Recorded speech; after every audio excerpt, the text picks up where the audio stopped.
भी निवेदन करूंगा कि आप भी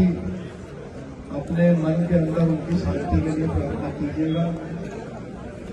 देखिए, सुखदेव जी के बारे में जितना भी कहा जाए वो तो शब्द कम पड़ जाएंगे हमारे, क्योंकि यहाँ पर जितने भी हमारे भाई बंधु उपस्थित हैं या पूरे देश में क्षत्रिय समाज और क्षत्रिय बिरादरी के लोग ये बात जानते हैं कि सुखदेव जी ने हमेशा जो अपना संगठन बनाया था कर्मी, उसके माध्यम से भी और निजी रूप से भी लोगों के सुख दुख में हमेशा शामिल रहे और ये बहुत दुख की घड़ी हम सबके लिए, हमारे समाज के एक बहुत महत्वपूर्ण साथी हमारे बीच से आज चले गए हैं। मैं सुबह अपने घर से चला और मैं रात भर सो नहीं पाया। जब से मैंने वो वीडियो देखा, मुझे किसी ने यहीं से ही राजस्थान से सबसे पहले वो वीडियो भेजा, तो मुझे बहुत आश्चर्य भी हुआ और विश्वास भी नहीं हुआ। फिर जब लगातार हजारों की संख्या में टेलीफोन होने लगे और जब मुझे कंफर्म हो गया कि ऐसा हो गया है, तो मैं तब से ये अपने मन में विचार करता हुआ आ रहा था कि किस प्रकार से हम अपने भाई गोगा बेटी जी की इस हत्या का, इस कुर्बानी का कैसे हम बदला लें या कैसे उनको और उनके परिवार को न्याय दिलाएं और कैसे अपने क्षत्रिय समाज को न्याय दिलाएं। तो मैं आप सबसे पहली तो एक ये प्रार्थना करूंगा, जैसा कि बार बार हमारे भाई साहब भी आप सबसे प्रार्थना कर रहे हैं, क्योंकि हमने बहुत सारे आंदोलन होते देखे हैं, बहुत बार हमने धरना प्रदर्शन किया है। इस धरने प्रदर्शन का पहला असूल है, अगर इसकी सफलता आप चाहते हैं तो अपने मन को आप शांत कीजिए और मन में ये निर्णय लीजिए कि जब तक हमें न्याय नहीं मिलेगा हम शांतिपूर्वक यहाँ बैठेंगे। मैं आपको वादा करता हूं,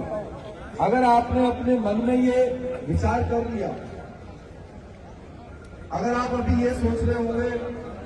कि भाई हमारे को घर में कोई इंतजार कर रहा है, घर जाना है, ये काम है, मेरा बिजनेस है, धंधा है, तो आप उसकी फिक्र, उसकी चिंता अभी कुछ समय के लिए, जब तक अगर हम वाकई में दिल से न्याय दिलाने के लिए यहाँ उपस्थित हैं, तो अपना मन बना लीजिए और मन बना लीजिए कि हम यहाँ पर या जो भी संघर्ष समिति, जैसा कि भाई साहब ने बताया कि बनाई गई है, वो जिस प्रकार से अपना निर्णय लेगी हम उसमें उसी प्रकार से सहयोगी बनेंगे। मेरे पास बहुत सारे टेलीफोन देश के अलग अलग राज्यों से, क्योंकि हमारा भी एक राष्ट्रवादी जनलोक पार्टी के नाम से एक संगठन है, पार्टी है, हमारे पदाधिकारी सुबह से मुझे फोन कर रहे हैं बिहार से, मध्य प्रदेश से, हरियाणा से, कि हम सड़क जाम कर रहे हैं, हम क्या करें। तो मैंने उनसे यही प्रार्थना की कि आप अभी शांतिपूर्ण रूप से प्रदर्शन कीजिए। मैं खुद वहां उपस्थित होकर थोड़ा जायजा ले लूंगा, लेकिन मैं आपसे ये वादा करता हूं कि अगर आप सही दिशा में इस आंदोलन को चलाएंगे तो हमें न्याय मिलेगा और जो गोगा बेटी जी का परिवार है उसको भी न्याय मिलेगा। क्योंकि देखिए, भले ही हम सब के वो भाई हैं, किसी के बड़े भाई हैं, किसी के छोटे भाई हैं, लेकिन जो सबसे ज्यादा असर पड़ता है वो जो उनकी धर्म पत्नी जी है, जो उनकी बिटिया है, जो उनके परिवार के सदस्य हैं, उनके ऊपर आप जानते हैं जीवन में सीधा असर पड़ता है। तो मैं आप सबसे निवेदन करूंगा कि उनके परिवार का जीवन जो अब बचा है वो सुखमय रहे और जो उनकी आत्मा ऊपर से देख रही हो तो उनकी आत्मा में ये बात रहे कि हाँ, मेरी धर्मपत्नी, मेरे बच्चे, आगे जो भविष्य में उनका जीवन है वो सुख से वो जी रहे हैं। तो इसके लिए एक रणनीति हमें बनानी पड़ेगी और अगर इस आंदोलन को दूसरी दिशा में ले जाने की जरूरत पड़ी तो भी आपसे मेरा निवेदन है कि जो संघर्ष समिति है जब वो ऐसा फैसला ले तभी आप उस दिशा में उसको ले जाइएगा। हम यहाँ उपस्थित हैं हजारों की संख्या में पूरे देश से, जो भी छत्तीस बिरादरी के जो चाहे वो सामाजिक संगठन चलाते हो चाहे वो राजनीतिक संगठन चलाते हो, यहाँ पर या तो मौजूद है या तो रास्ते में है, क्योंकि कई लोग जैसे मैं खुद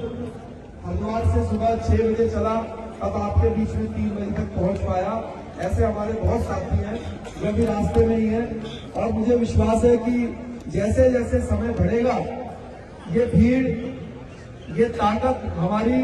बढ़ती जाएगी। और प्रशासन को भी मैं ये बताना चाहता हूं कि अगर आप चाहते हैं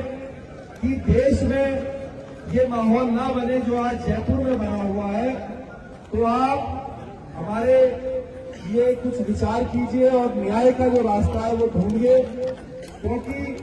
युवा लोग हैं, अगर वो न्याय के रास्ते को दूसरे प्रकार से लेने का प्रयास करेंगे वो भी हमारे देश के लिए कोई अच्छा नहीं है। मैं दोबारा से अपने शब्दों में